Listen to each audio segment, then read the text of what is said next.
Well, hello, welcome to DA Talks. I'm your host, Derek Phelps. I got Bucky in the building. Bucky, thanks for coming out, man. Yeah, no problem. Super awesome. We are on the aftermath of a crazy UFC event that just happened. Yeah. Conor McGregor, Donald Cerrone. Holy mother of God. Conor is back. Conor is back. And we were here repping his whiskey, Proper 12. We had one, actually, he bought a bottle. I bought a bottle. And this is what's left. So clearly it was a good time. The second bottle. Yeah, the second one. So we got about 3 shots left out of 1.75. Ooh, and it was, and honestly, like I said, I honest opinion, I actually love it. It was actually a lot of fun. No, I'm not a fan. It's not bad, but it's too sweet. It's smooth, which it's like in a mass market sense. I mean, that's probably what you want. Well, because he's obviously trying to compete with the market. He's doing the right thing. This isn't a whiskey for connoisseurs. This is a whiskey for like the mass market. It's a whiskey for like bros. Oh, it is. It is totally sweet. Now that it's funny though. It's funny when when you mentioned it earlier. We were sitting there watching the fight, and you mentioned it earlier, and I went, "Holy shit!" Like you're right. It is kind of sweet, more sweet than it is normally.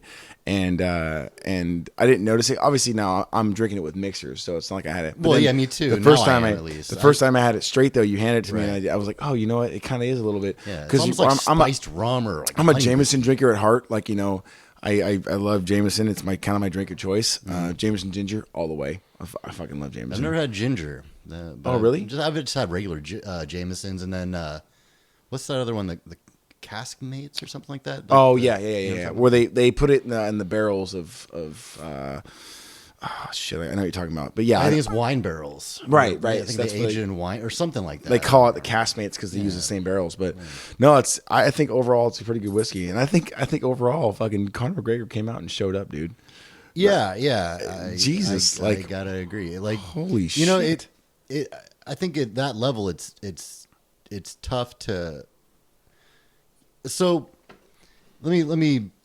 From my perspective, whenever life is really going good, it's hard for me to focus. Like you lose that drive.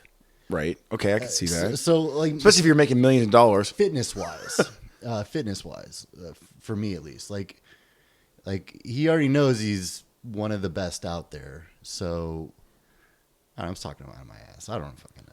Well, but I know for me, when I get comfortable and things are going good for me, like I'm not as you're laziest. I get lazy. Fuck yeah. Like your mindset changes. So you're. That's why I'm all fluffy and fucked up right now. I guess. So that's my excuse at least. And it's totally true. I mean, I can totally relate to that. There's been times where you're comfortable. You're at a comfortable living status. You're making lots of money.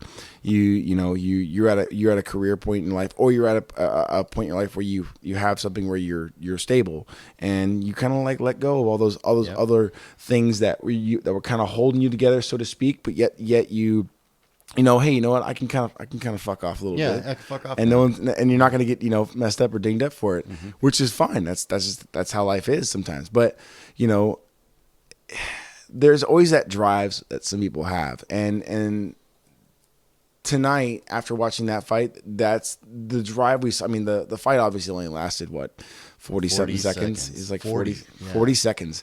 And, we got to see a little bit of the talent level still there. And in relation to life, whether or not, I'm sure everybody is fully capable of bouncing back from anything and learning from those and growing from whatever they're going through, but you're always going to have that internal, I could just chill. I could not have that beer. I don't need that beer. The inner laziness, but you want to have that beer. Like you're like, I want to drink that shit. I struggle with that for sure myself. True. So, and I'm sure he does too. Like professional athletes aren't going to admit it, but I mean, it's always there. Like you start making fucking millions and millions and hundreds of millions of dollars. I mean, my fucking motivation would be fucking gone, dude. I'd be doing hookers and blow and fucking around. And the good kind of blow. Mind, dude. The good kind of blow. Yeah, I'd be the straight John Travolta. I'd be fucking with massage workers and shit. I wouldn't be training for fighting. Fuck that. Can you imagine? Like, there's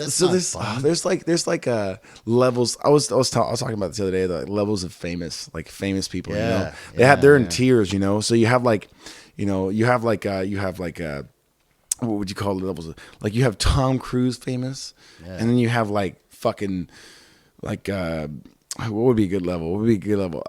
Fucking like I'll use Joe Rogan as an example. There's Joe Rogan famous, and then there's like Tom Cruise famous. Everybody fucking knows Tom Cruise. You know, he's like at a certain level, and can't go anywhere without somebody recognizing you. And I'm sure a lot of people know who Joe Rogan is too as well. Sure. But there's different levels to that. So like Tom Cruise, he's fucking like next level. And it's so funny. I find this fascinating how people with that level of famous like handle being that. Like, there's got to be a certain like mindset you have to have. You know, when people are like constantly wanting to see you, hang out with you, talk to you. Oh, I'm your biggest fan. I'm this and that. Yeah. But there's got to be like a way to like tolerate it, I guess, in a way where you have to just kind of bring yourself back, kind of humble and be humbled about the fact that you're just a fucking human being, but you're just doing things that have influence on everyone else's lives.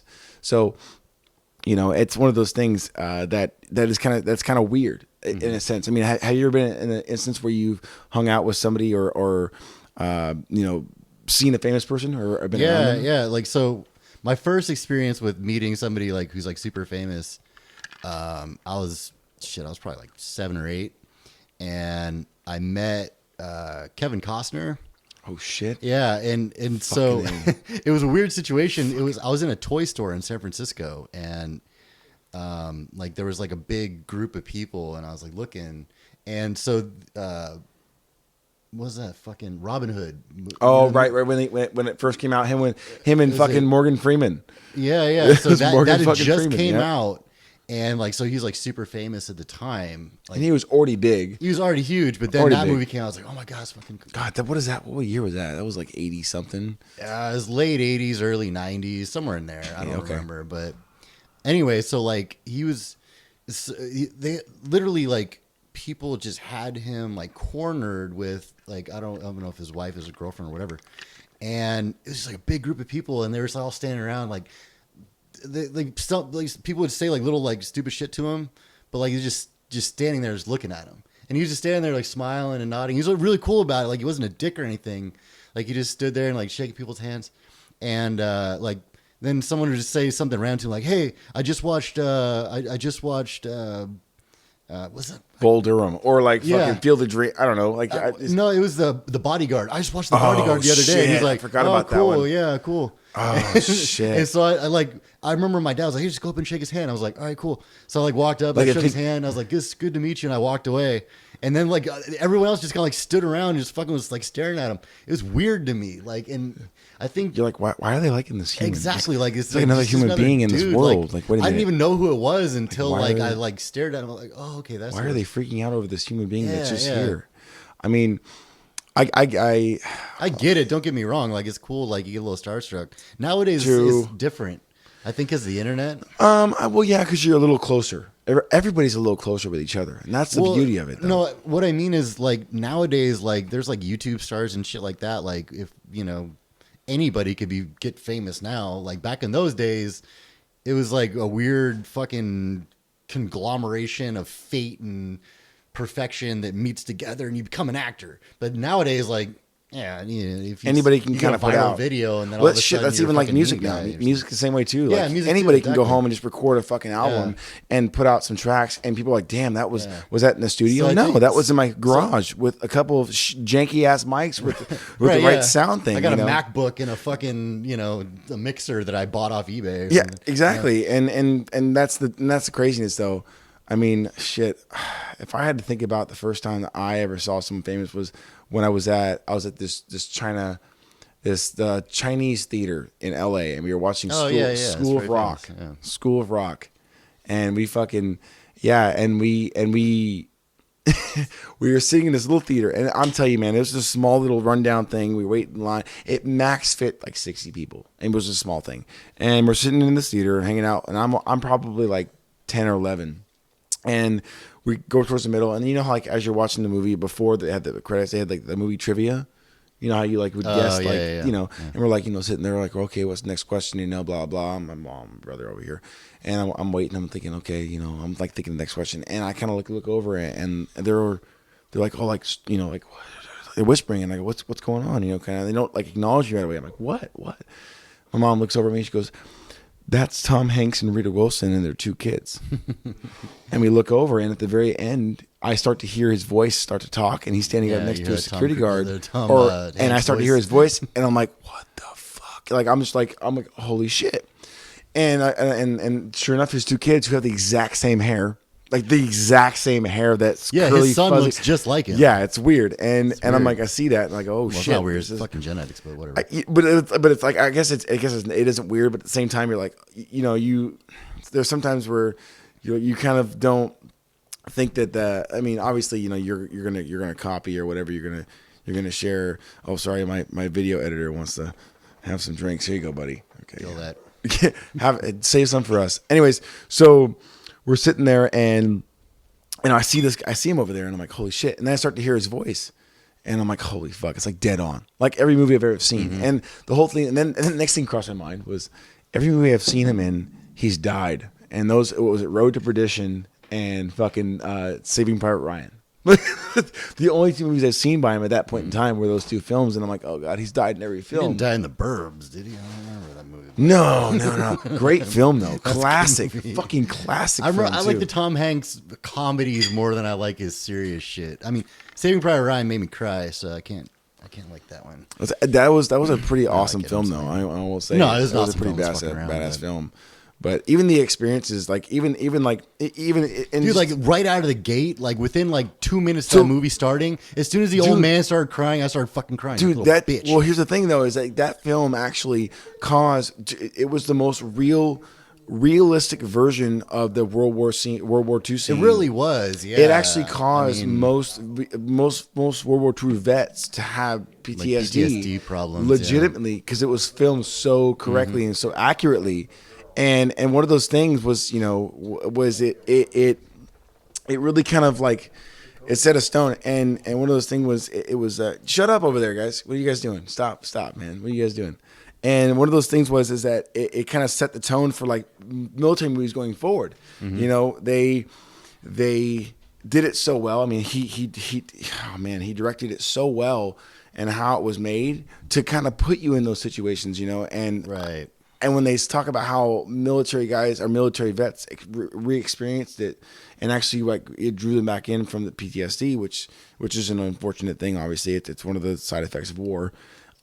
It really kind of set the tone for military films. Like now, when you watch military films, how weird is it when people are like, "Oh, it's the next like that new Saving Private Ryan," or the new 1917 that right? New movie. It's weird. I haven't seen it yet. It's weird how people go, "Hey, you know what? This is the next Saving Private Ryan." They set the staple for films going forward. Yeah. And I think as any director, can you imagine that's like, bro, you just set the standard for military films going forward. Wasn't Spielberg? Yes, I mean he's used to that shit. So. But Jesus, I mean, even then, like setting the tone for a war film, like, damn, man. Even I watched them, Black Hawk Down, fucking amazing film. I thought it was amazing. I thought it was filmed incredibly, and it was, obviously based on true events as well as Saving Private Ryan, but. Not obviously. I'm sure like the missions, that was probably like jazzed up or whatever, but at the same time, the military side of it, yeah, sure, that shit was probably real as fuck. Yeah. But those experiences, man, those extreme situations that people go through that in those instances, man, I can't even imagine. Fuck, man, can you imagine?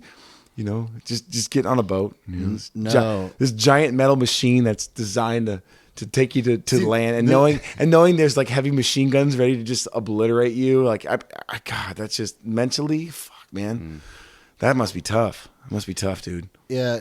See, the thing is, like, I can't imagine it because I was in the Air Force, and like, it's not as organized as you think. Like, nobody really knows what's going on. And that's the scary part. It's like minimal information, so to speak. Well, right, because chain of command goes that way. They give you just kind of enough to know what your job is. No. That's not the thing. Like, they give you all the information, but it's in like you have meetings at work, and you're sitting there like, Jesus fucking Christ, another goddamn meeting. It's like that, and it's like some douchebag with PowerPoint going over shit. So like, I never like got deployed or went to like into battle or anything like that. But I did like exercises and shit like that. And even in the fucking exercises, nobody knew what the fuck was going on. So I can't imagine like an exercise, you plan everything. You plan every fucking detail of what you're going to do. And it still ends up fucked up. Like nobody knows what the hell's going on. everyone fucks up. And just imagine that, except real fucking bullets. Like it's like it's scary as shit. But then again, like you look at like other militaries, it's like fighting fucking cavemen and shit. They have no one. And it's like I can't imagine a war with Iran. It's like, oh no. See, we're in a whole other realm now. We're in a whole other world now. We're in a whole different world now. We just send fucking robot drones over there. And shit, there are so many more dangers in this world now that you can't even fathom. I mean, my God, we're in such a technologically advanced warfare zone. Like when they took out that dude Soleimani, they fucking killed that dude in a car, and like how fucking like I can't imagine that shit. Like you're just fucking driving down the road. There's no way that could have happened 70 years ago. It's like exactly. Well, it could have, but not in the same fashion. When I was in the Air Force, I worked at Eglin Air Force Base. That's where the UAV battle lab is at, the unmanned aerial vehicles. And so I mean they've had that shit since that was in 2001, and so they've had the technology for 20 fucking years.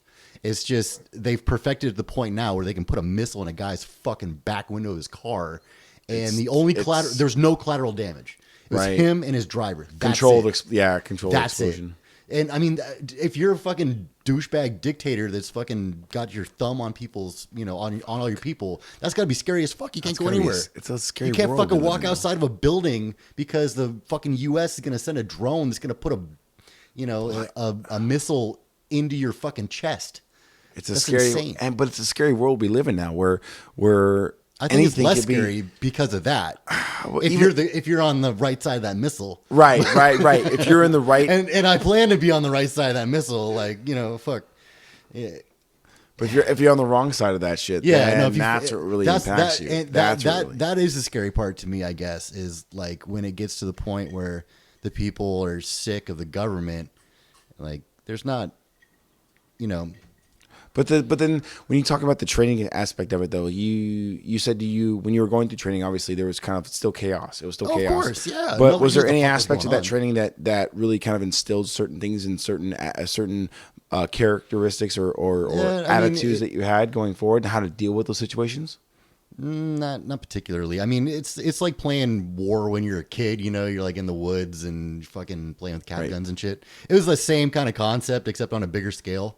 Right. We basically had real rifles with they call it miles gear, so it's kind of like laser tag. You ever use those rounds that like move at the same velocity as bullets, but they're non-lethal? No, we didn't use anything like that. You ever seen that? It's basically a laser tag with I've seen a show that did that. They like would use basically live rounds, but then they would like nothing non-lethal. Like that. 'Cause, I mean, if you hit somebody in the eye with that, you'd fuck them up. So no, it was just like it's literally like laser tag. So there's like a little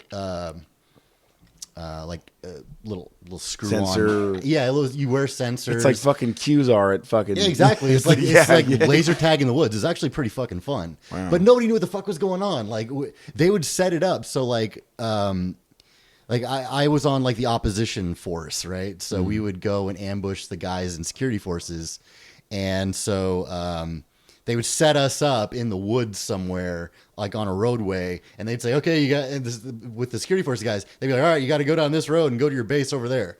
And so like they're like, "Okay, well, they're setting us up for something," so they knew something was fucking coming. Right. And we still fucking just obliterated the fuck out of them because like when people start shooting at you, like there's no way you can really you can't really organize your fucking thoughts. Well, even then, I mean, but that takes extreme like training and whatnot. I mean, yeah, more training than they gave me apparently. Know what I like, honestly, like the training that I think that's really cool that the military kind of provides, especially obviously it includes the SF or Special Forces divisions in each branch, is the survival or the I almost did that, but I couldn't do enough push-ups. What a sad thing. What a sad thing to regulate. I understand. I get it. But what a horrible way to regulate that. Oh, based off of the fact that you can't push your body off the ground more than fucking a certain amount of times. That sounds stupid to me. Like you can start a fucking fire with a twig and survive and kill it and gut it, but you can't do enough push-ups. Like I don't see that makes any sense at all. It was physically demanding. So They call it SEER training, survival, evasion, resistance, escape. That's what is in the Air Force. It's probably different in other branches. And this is also like fucking in 2001, so it might be different now. Basically, when you sign up for it, you're signing up to be a SEER instructor. So they send you up to this base in Washington. I think Trained to be a trainer. There you go. Yeah. So it's in like northern Washington. It's out in the woods. It's fucking cold. It's nasty. And Perfect. Yeah, you basically to be learn how to, if you like, in the Air Force, it's a big, it's one of the things that they train pilots for is when they go out, they crash land in the woods, you got to be able to survive once you crash, right? So right. The SEER, no, pararescue is different. That's what you're a medic. You're a combat medic. The SEER guys are instructors. So the instructors teach pilots how to survive if they crash land. Pararescue goes in and rescues those guys or other people. They're special forces trained medics, so to speak. By the way, Kurt's oldest brother did that for 21 years. Apparently, he can do more push-ups than me. That's it. He can move the earth away further and more than you can. Yeah. That's it. More money than all of us put together. No. I wish I would have done it because the like on the outside you can make My killer attack dog. Dog, come on. Okay, guys. Kira. Welcome to my house. Welcome to my crazy animal. I apologize. Anyways, but continue, sir. No, like on the outside, once you get out of like special forces, like there are a lot of careers that are open to you where you make a shitload of money, and for example, like the diplomatic security, when you you're doing like caravans, you're doing escorts, you're doing that kind of stuff. Yeah, those dudes make stupid money. And it's usually tax free because they're in other countries. Absolutely. So they come, $200,000-$300,000 a year. They got that. Like, what's that thing that's called deployment money? That good. Yeah. That too. Fucking. I'm just talking about working for a private company. Like you're making, tons $300,000 a year sometimes, and it's tax free because you're working in another country. Plus, they're paying for all your food, and so I mean.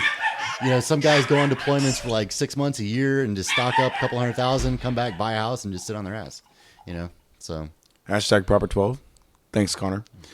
But I mean, just being in those, first of all, the fact that they're even going into those harsh environments, and then also they're probably dealing with some stupid shit all the time. I mean, they're probably on high alert, or if anything, I mean, I wouldn't say high alert, but they're constantly like, okay, they're either if they're attached to a certain detail or they're attached to a certain politician or whatever that may be, they're guarding. I'm sure that it can be kind of annoying or boring or whatever that may be, but they're trained people for that specific job. There's a lot of PowerPoint involved, right? There's a lot of political things. There's a lot of other variables that come into play. Well, like a lot of it.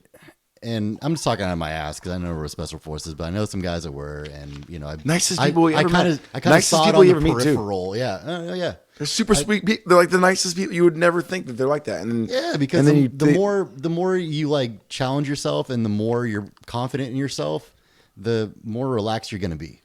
Right, you're not going to be that wild monster. When I meet someone that's like super cocky and like fucking aggressive, like I know that it's because they're feeling emotionally really like. Here's the break I like to call it, is that emotional break. So, a person who is strong-minded, a person who is disciplined, who mentally can handle situations, they're going to be able to process those situations in different ways. They're going to go, okay, they're going to understand an issue or a conflict and be able to resolve that conflict in a calm state. Whereas someone who can't handle that does not know how to break that down and go, okay, this is what's going on. So it's like that calmness they always talk about where people will go to war and they're like, I always love this in films. Like I love when they film instances where before they go into combat. And in other older films, or in some films, I should say not older films, but some films, guys are like talking like, "Hey man, we're going to war. What's up?" And you're like, "That's not realistic." And I love the situations where when they're in the Humvees or they're in the helicopters going in there, and there's just dead silence, and they're just like this, and there's no communication at all. There's no. They already had their debriefing before the event. They already know what's going on. Everybody knows what's going on, and it's just dead silence, and they're just sitting quietly. And after talking to some of the individuals I've met before who have served in special forces, who are certified badasses, like never met a person who was like, I met a Navy SEAL, holy shit, nicest guy in the world. What a sweetheart, man. I'm not gonna lie, that sweet guy. But when it came to business, it was all just business, and those scenes kind of reflect on me, and I go, okay, those are the kind of people you want to have, in those situations. It's discipline, like Jocko Willink, know who he is? He goes on Joe Rogan every once in a while. He does his own podcast. Oh my God. No. I just watched a video of him break down military. Yeah. Yes. Yeah. So I just watched him do a breakdown it's called The Breakdown on YouTube. Well, his Hashtag breakdown. He's got his own Shout podcast out. too. And I can't fucking for life of me remember what it's called. He does military video breakdowns of films and whatnot. And he was a former Navy SEAL instructor too. But he says discipline equals freedom. And I mean, I've found that in my life too. Like the more disciplined I am, the more I do the same thing over and over again, the right thing over and over again, like the better my life gets. It's weird how it's like the more it's because it's structure. Like if I wake up at 5 a.m., like I fucking set my alarm to do, and I go to the gym, I have a great day. If I wake up at 5 a.m. and I say fuck it, and I let the whole day goes to shit. If I turn the alarm off and I wait till 6:40 when my second alarm comes on to actually go to work, like my day isn't as good. It's not fucked up necessarily. It's weird. Well, no, it's weird how when I set it up right, it's better. It's weird how you want to. It's so I was watching this one video on YouTube randomly about how chaos, like how as a species we chaos is constantly we're controlling, and we're chaos. Self-destructive too. We constantly want chaos. Conflict. We want chaos. We don't want to be structured. We don't want to be structured. Like we just want to just not fall in line. We want to break the cycle and do. And I shouldn't say break the cycle, but we don't want to be structured. We don't want to do the same shit over and over, but we do at the same time. So like when I say chaos, like for instance, like when you come home from work, you don't want to. Come inside, take a shower, go in there, make dinner, clean your kitchen after having dinner, sit down and I want to order read a DoorDash, book. drink too much, right? and pass off. out, and then wake up halfway hungover, and then take a half-ass shower and put your shit on and go to work. That's what you want to do, but I mean, that's what you kind of like. Yeah, okay, that's what I want, but at the same time, like what you have to do, and there was one time in my life where I had like that kind of discipline where I was like so structured on myself. It was when I was in a military academy years back. It was I was a part of a at-risk youth program, and I almost said I served. I went there because I was fucking up in high school, being that idiot retard kid you did when you were younger. You I was that dumb kid mistakes. too. My parents didn't care about me enough to send me to that program. A buddy of mine was talking about like, hey, I'm gonna go to this program. We're gonna hop out of helicopters. It's just gonna be crazy. And I'm like, what? And I heard about it and went down there with him to go check it out. And it was kids in BDUs and all kinds of stuff. Was it Devil Pups? No, it was called okay. it was So called the Grizzly Youth Academy. And it was based out of Cal Poly. There's a Marine right based next to Cal one Poly, Camp Cal Poly. Me too. And we went there, and it was like nothing like I thought it would be. And I remember we signed up together and went. And he ended up dropping out just because it wasn't his thing. He, at that time period, he was going through a lot of mental things with how he dealt with stuff. And I understood it, but we went together and we he ended up leaving. I stayed just because I don't give up, But what I learned a lot in there was the discipline. Like when I went there, I loved the whole idea about having a clean slate and nobody knowing who the fuck I was, and just showing up and showing down. And there was like a sense of discipline that was so high level that even to this day, I kind of reflect back on as an adult now. And I was only 17 at the time. And now I look back on it and go, holy shit. I mean, my God, when I would form up in formation, you form into the position of attention until otherwise told. So I'd fucking fall into formation and attention and just stand there, completely still. And people were like, dude, what are you like? After the first 2 weeks I was there, or it was the first 6 weeks, they call it was it pre-phase or You know, the phases where they phased out all the Yeah, idiots, retards who fought.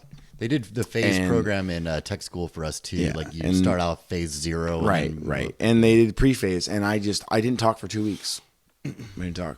They thought I was a mute because I didn't talk at all. I only talked to my friend. That's it. The only person I talked to was my friend because the only person I knew. So I was like, you know, it's actually unfortunate that he ended up dropping out because our names, because alphabetically, he would have been my bunkmate if he'd have stayed. But he didn't, unfortunately. But he still became successful and carried on with his life and did what he wanted to do, which is kudos to him.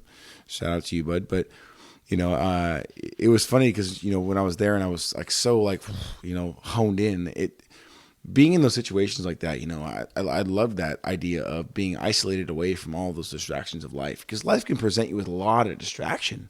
Yeah. Life can put some shit in front of you where you're like, what the fuck is going on, man? Like, you could be like completely just absorbed in this nonsense, but then there's a moment where you remove yourself from that nonsense. And this was an opportunity to remove myself and truly focus on who I am as an individual. And in that period of time, it was only 5.5 months, I was able to hone in on who I was and what I wanted to do with myself. And I got so focused to the point to where I had military, you know, it was funded by the National Guard, so it was all Army.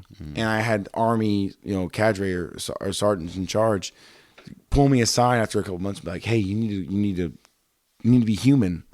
You know, you need to make mistakes. It's part about being a child. I mean, you're a kid. You're 17 years old. What are you doing? You know, like, relax. And I said, no, I don't relax until we hit gold phase. You know, like, that's when I relax. That's when you get to see me in relax mode. You know, because you had to earn your keep. You know, and it was so funny because a lot of the guys like were just like I think at one point they called me Robo Phelps. And even to this day, you know, I have guys that communicate or that you know watch us on Instagram, or we link up on Instagram all the time. They'll be like, "Hey, what's up, Phelps?" Even girls who were a part of the Cobras, which I thought was so funny. They named them the Cobras. There was obviously it was co-ed, so you had the Cobras, which were 4 platoon, and then the rest of it was all guys. But it was so funny. Even the girls called me Phelpsy because, like, you know, no one had first names there. It was all last names. But it was so funny how disciplined I was. I remember the day they made me they call it the guidon bearer. It's when you like hold the flag in front of the platoon. Yeah. They gave that to me. It was like, it's a rank, up rank. You know, it's where you're in formation and you're in your squad because you have first, second, third, and fourth.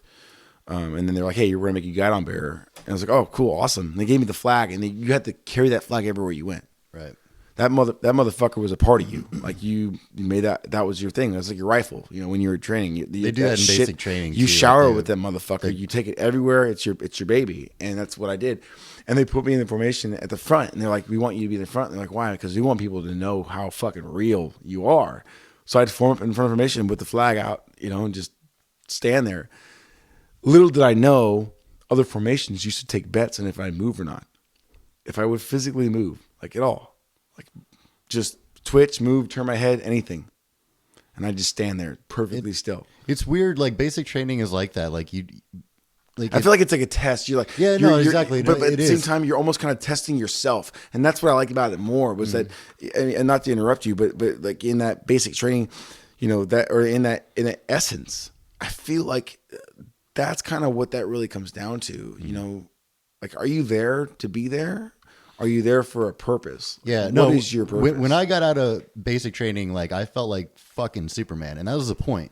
Like, they want you. Well, they want. Yeah, they want to, like, so at first when you get there, they break you down like they did with you, and they want to. They break you down so you feel like the scum of the earth or whatever, and then they build you back up, and they do that in basic training too. It's like the whole point of it. And the weirdest part about basic training is not anything like what you think. And that's the shitty part. Like, everyone thinks of like fucking like an obstacle course and like you're fucking running through it's badass. Yeah, you know, the obstacle course is the fun part. Like, you love that shit. But it's the shit in basic training that sucks is like the mundane details. It's like, and that's what they focus on. Like the bunk, when they do that, when they do the inspections, or exactly that's the worst fucking part. and it's like you have to organize your wall locker. Like you have to fold all your clothes perfectly. Everything's got to be folded into a certain way. That's the your shit. socks all got to have smiley faces because they got to be folded in a certain way. That's the most stressful part. Like when you're like, you know, doing the exercising and the fucking the marching. Oh, the DNC, drill and ceremony. The FTX, like the field training exercises. That's all the fun shit. Like that's the stuff you look forward to. All the paperwork and the bullshit's the fucking part you hate. That's the majority of basic training. Did you ever have that time when you were in basic, when, you know, obviously as a civilian, you know, going into it, you were like had expectations of like what you're gonna, you know, what you're gonna see, what you're gonna be a part of. But after you went through that, you know, like I call it like little ambiances you didn't pay attention to before. Like after you got out of basic, did it feel weird to just walk alone and then walk? Yeah.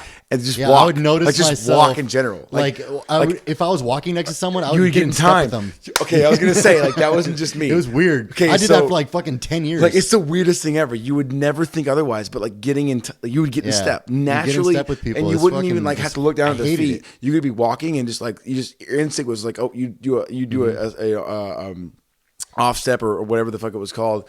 You know, change step. You'd be like change step, and you just change. You'd be perfect in step. It was the weirdest thing ever. So like, and being taller too. Like I naturally found myself walking on the right of people because when they would line you up, when they would form us into ranks, the taller people end up towards the back, the side, and then the front. Right. They would. So you'd stagger you. Yeah, they would. So first you would fall into formation and like dress right dress or whatever that may be. Yeah. Well, no, they would say taller taps. And so, like, if you're taller than the person in front of you, tap them on the shoulder, and you work your way forward until the person in front of you is taller than you. And then you do a right face, and then you taller tap again, right? So the tallest guy would be in the front, at the end of the formation, right? So like the shorter people would all be in the back and on the left, and all the tallest people would be on the right and in the front. And like, I'm not super duper tall, but like on average, I'm a little taller than like the average person. So like I'd always find myself being on the right. I'm sure you do too. You're they fucking huge. Put my ass. Yeah. So yeah, like I always found myself like walking on the right of people is because that's what I'm used to. Because when you're in formation, like the tallest person, they want you. Yeah, how they designed it, so to speak, was they were like, hey, you know, if we're gonna do this the right way, you know, you had to be you know, we did dress right dress, and you had to get everything just perfectly. You know, you put your hands out like this, and you well, that's what they did after the taller taps. After the taller taps, then you would do the dress right dress, arm length. Maybe everything was perfect, but and even in ROTC in high school, I did that shit too. So like I did it for like a solid. What was something that you took home from boot camp that really kind of instilled you, kind of changed eating way the fuck too fast? Really, dude, I would just shovel fucking food in my face so goddamn fast. I know, I can't get away from that. I don't even know how to break that. Like I can inhale so much. Yeah, and it's kind of scary how fast I'll inhale. Like when I was doing I was trying to do my mass phase where I was trying to put on trying to put on muscle mass, and I had to eat I think at one point I was at 3,700 calories, close to 4,000. And I was eating so much. People were just amazed at how much food I can shovel in my mouth every 2 to 3 hours. Mm-hmm. When I was there, dude, I ate so fast every time. People were like, dude, you need to slow down. And I was like, no, we only have 5 minutes to eat. Go. So I can still, to this day, punish some shit in like 2 to 3 minutes every time. That's something I wish I could break myself of. I still find myself doing it. Like I usually now, like not so much, but like when I'm by myself, like I'm like, oh. What's even scarier is that I'm the slowest eater in my family. My dad and my brother eat faster than me. And that's the scary part. That's the part where people are like, oh shit, like these guys, like you think I wolf it down? Like these guys are monsters. My dad's ex-Marine. He served in the Marine Corps for over 20 years. So he still got it ingrained in his DNA too. He's just a straight up devil dog, you know, hardcore. What are you over there? What are you mumbling about? What do you got? You eat faster than anyone I know. Yeah, exactly. And my brother and my dad eat faster than me. Bullshit. Period. Oh no, man. You say that until you see it. Until you see it. But regardless, man, that's first of all, I like to acknowledge the fact that, thank you for your service. Are you over there? Are you okay? Yeah, don't be hitting my camera over there, you fucking weirdo. Jeez Louise. Oh, it looks fine. Yeah, no, whatever. It's fine. The whole time. Oh, thanks, man. Give me the strap. Thanks, I appreciate that. There you go. Take care. Appreciate of it. this My video guy over there has had a few drinks and now he's just just wants to talk it up. Guys bumping the damn table. Appreciate it. Yeah, and hitting the system we're using here. So, regardless though, originally I brought you over here because I wanted to talk to you about some upcoming event that I had going on. We had a really good conversation last time I had you out. We were here with Madman and it was a lot of fun. And we talked a little bit about hiking and whatnot. And one of the things I wanted to talk to you about was that I'm going to be going to Base Camp Mount Everest in November this year. Oh shit! And yeah, I know, right? Fuck, no shit. Yeah. Elevation 15,000, I think it is 15. That base camp. Is 15,000. It goes up like 36 or 7. Fuck me, I think it's 15,000. I don't know. I'm pretty sure it is. Just based off of what I found that out. Doesn't maybe I think it's higher. Is it higher? I want to say it's higher because okay. I lived in Albuquerque and the fucking base elevation there was like 5,500. That's like nothing. Yeah, but dude, and then at 15,000 feet, feet, that's half. At Sandia Peak, which is in Albuquerque, I think the elevation's 12,000. I could be wrong.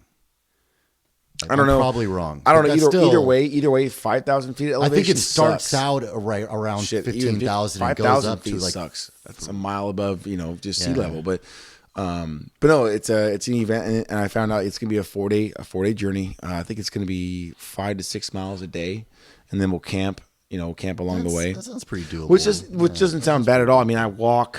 If I look at my watch, I'm like, I walk 30,000 steps a day. But at altitude is a whole different ball game. Right, it's another ball carrying game. Gear and shit like that. But I mean, shit, like that's where I like when we talked about earlier about how like SF forces and like that wilderness training and shit. Well, that would be a huge factor, And I'm thinking about it now. I'm like, oh fuck, that'd be such a fun.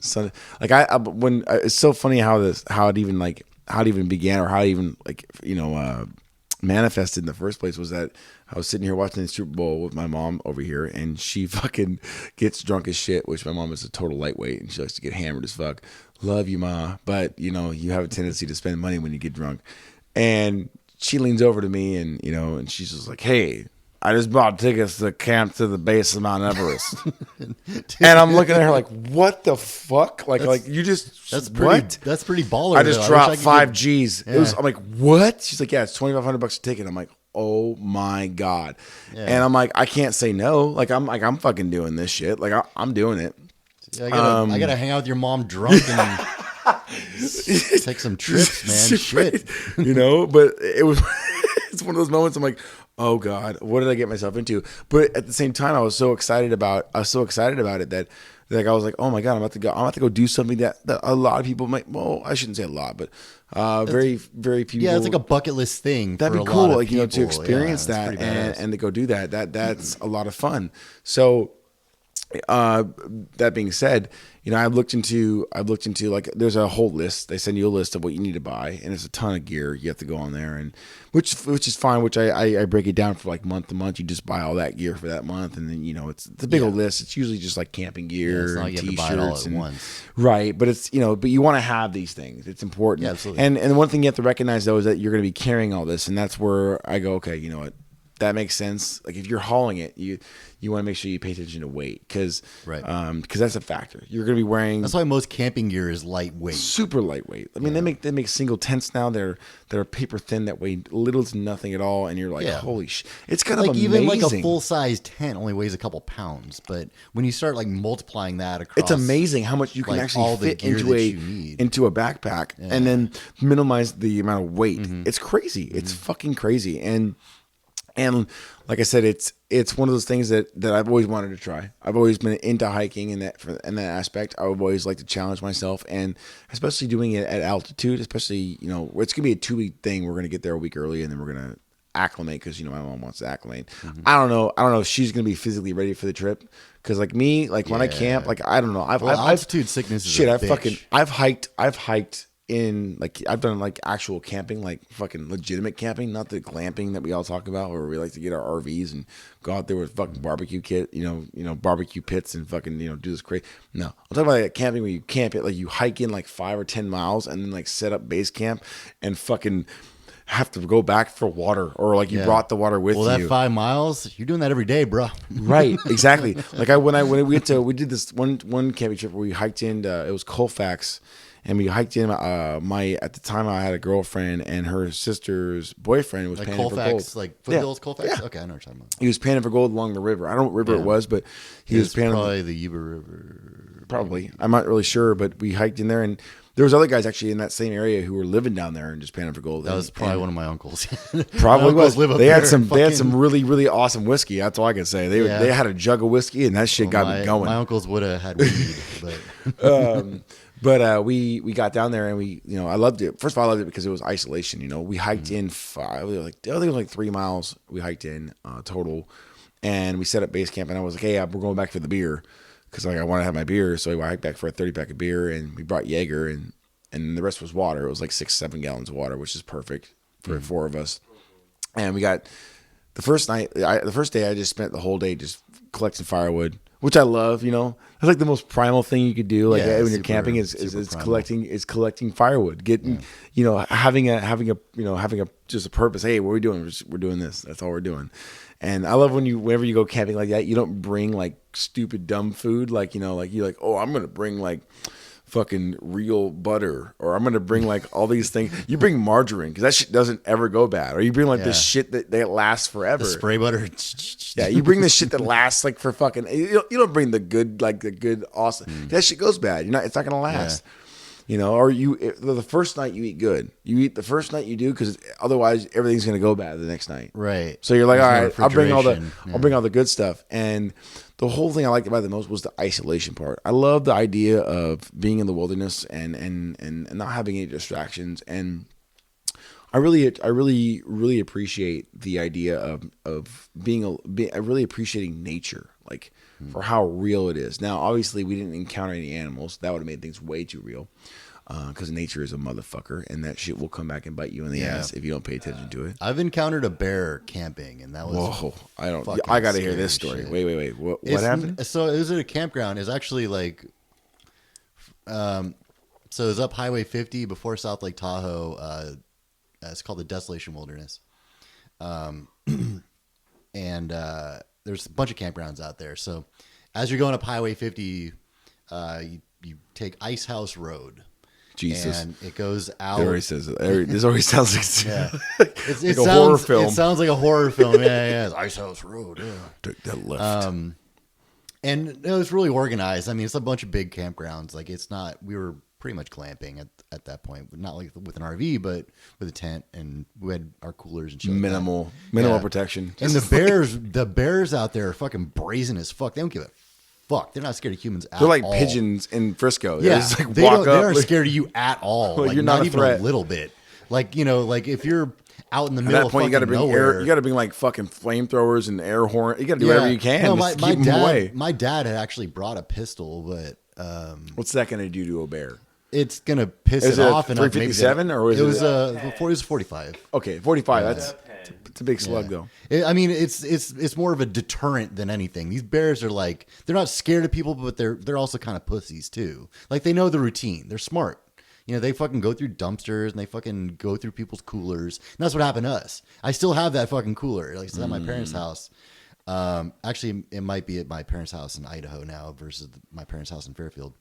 But so anyway, we were asleep at night. Bear came to the campground, and it was a big like 72 quart cooler, like coffin cooler. Oh, the ones you basically store a dead body in. Those monsters. Yeah. It's a huge cooler, and it was in the bed of my dad's truck. And my dad had set his alarm on his truck, and so we hear the alarm going off on the truck and a big thud. And we're like, "What the fuck is that?" And so we all jump out of bed and look out the door of the tent.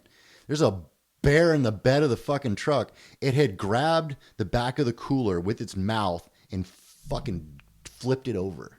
Oh my God. And knocked it That open. thing must have weighed a ton though. It had to weigh at least 100 pounds. Jesus like it was a full fucking cooler. That's how you know you're fucked. You know how dude. how a full cooler, how heavy it is. Oh my God. It was full of ice. It was full of food. He didn't give a fucking fuck. picked it up with its mouth. There's still teeth marks in that fucking cooler. That's cool though. They're this That's far a apart. badass. They're a foot apart. Like you don't think a bear's mouth is that wide. These teeth marks are a foot apart. He just came up and just grabbed that motherfucker. He grabbed and was the corner of the cooler and fucking flipped it over. Holy shit. And knocked it open. That's fucking badass. So I'm not gonna lie, that's badass. But that's scary as fuck. It was scary as fuck. And it's the middle of the goddamn night. I don't fucking know what's going on. And you're not, and here's the real fucked up thing. You're not fucking killing that thing. No, there's You're no not gonna fucking way. fucking hurt that fucker. And if you did, you'd probably get in trouble. That's you're the gonna fucked up part. shitty part.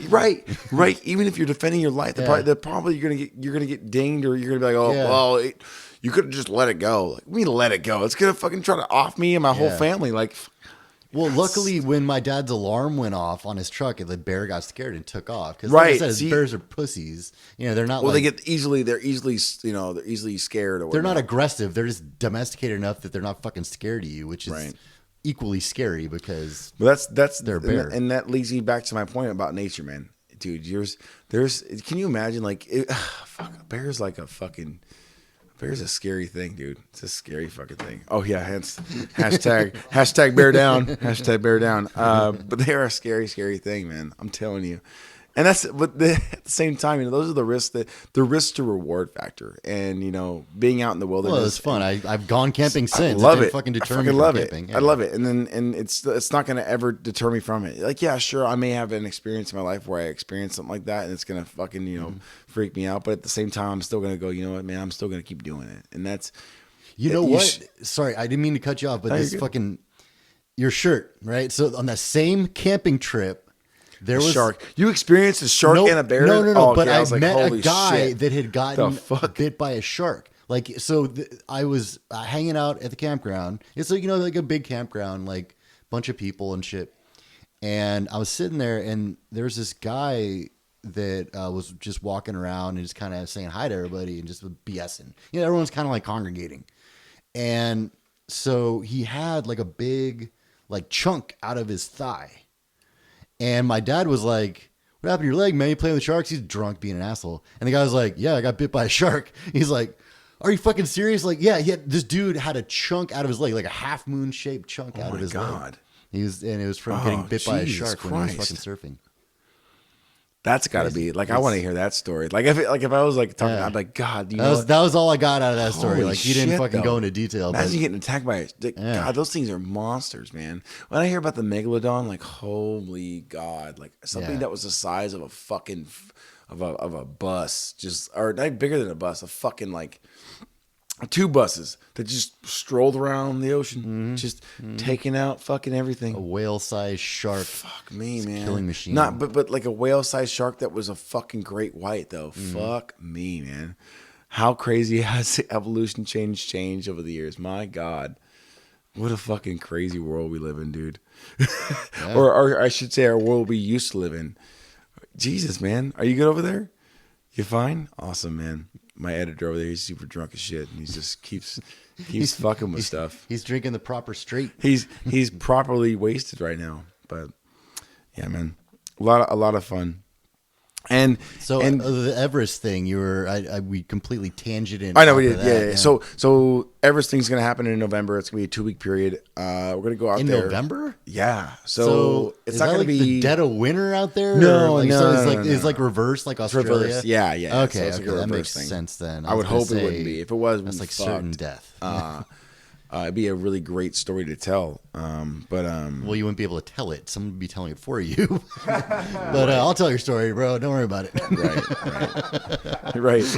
And it's a hell of a way to die. I'm gonna, dude, you be that guy. Be like, hey, what happened to Derek? Oh man. In later news, a man and his mother lost his life. Why? Because he decided to climb Everest in the dead of winter. It's better than fucking dying on the toilet or something. You fucking died on Everest, bro. No, it was legit. Just. It would be honestly, it'd be like a great way to go. I mean, fuck it. Yeah, like, I mean, I would give it like about 50 more years, but it'd be a legitimate bucket list movie kind of like scene, But no, Everest, absolutely, like the base camp. Definitely gonna be a scary thing for me, just kind of going into it. But getting used to the altitude, I could imagine that would be the biggest. Are you gonna go out there like early or? Yeah, so we're gonna do a 2 week. I'm gonna do a 2 week Okay. vacation. We're gonna get there a week early. Yeah, there you acclimate to where Yeah, we're at, yeah. you know, and then we're gonna start. And then Because that would fuck you up. because Like, I believe just- like we're in Nepal and we're we're gonna at sea level here. right. So we're gonna basically go out there and we're just gonna handle that and do our thing and kind of acclimate to it and kind of get acclimated and then also kind of embrace kind of a little bit of the culture and kind of experience some stuff and have some fun. But at the same time, man, this guy over here is just a Playing mess. footsie with me He's a over mess. here. He's a Jesus. mess. He's knocking. He's hitting cameras and Jesus, man, you're terrible. You're terrible at your job. Anyways, point being is like it's gonna be really fun for me and really fun for me to experience something outside of my comfort zone. I always like challenging myself. I always like challenging just my basic primal instinct, so to speak. Like I like to put myself to the limits. And a lot of times, I'll experience some things in my life where I go, holy shit, this is the worst I'm gonna experience. Like, no, it's not. Absolutely not. What's the saying? It goes, life never gets easier. We just get used to more comfortable. Yeah, we get stronger. Life doesn't get easier. We get stronger. So the more you get thrown at you as a person, you get stronger and stronger every time. Yeah. And this is just another opportunity to be stronger and to learn from those things and to grow from them. And this is an opportunity for me to first of all, have a vacation where obviously it's not going to be a vacation. It's gonna be an opportunity to probably stress out a little bit, just a little bit, and then also put myself I in embrace that kind of stress. Though, man. I do work too. on computers all day. That's That's fucking a the terrible wrong kind of job. stress. Fuck That's that horrible. job. That just sounds terrible. It sounds terrible, but it'd be awful. But The physical stress is like way different than like fucking Yeah. work stress or emotional stress. No, I Like, agree. It blunts it too. Like luckily, like I think that's well, it makes you more humble too. When you Yeah, experience exactly. that stuff. That's when you what do I'm your day to day saying, stuff like yeah. you're talking about, and then you go out and do something like that. It just makes get, like, things jaded to It it. puts things in perspective. So when you're having a bad day at work, and you're like, oh, you're stressed out, and you're just like, fuck, dude, I just climbed the base camp Mount Everest. Yeah. I caught pneumonia. I almost died 3 times. We almost got attacked by a pack of wolves. But we survived. And then they're like, oh, well, you didn't hit your quota for this, or this process isn't done. And you're like, okay. yeah. Like, okay, But I just I'm sorry to get survived done, at but fucking 18,000 feet. So so it puts that things going in for me. perspective for you. But that's the overall thing, and that's what you have to cherish. That's what you have to look forward to, and understand. Like, hey, there's a bigger thing to life. It's not just about the now and what you're going through, but it's also about like what you're going to experience going forward and how you take those experiences and then make you better. In a way. So it's always a good time. But anywho, first of all, Bucky, I'd like to say thank you for coming out tonight. it's fun, man. It's always a pleasure. Every time you come out, man, it's always fun. You bring such a fun energy. I know this is one of those casts where I get to kind of we get to kind of have a little.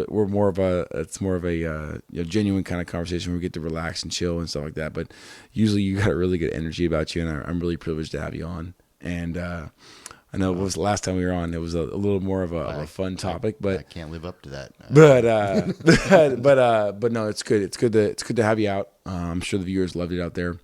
Thank you guys for tuning in. It's been DNA Talks. I'm your host, Derek Phelps. Bucky in the building. Thanks for coming out, Bucky. I appreciate it. Make sure you guys hit the subscribe button. I love you guys. Tune in next week for another episode. You guys have a good night. Fucking cheers. Cheers.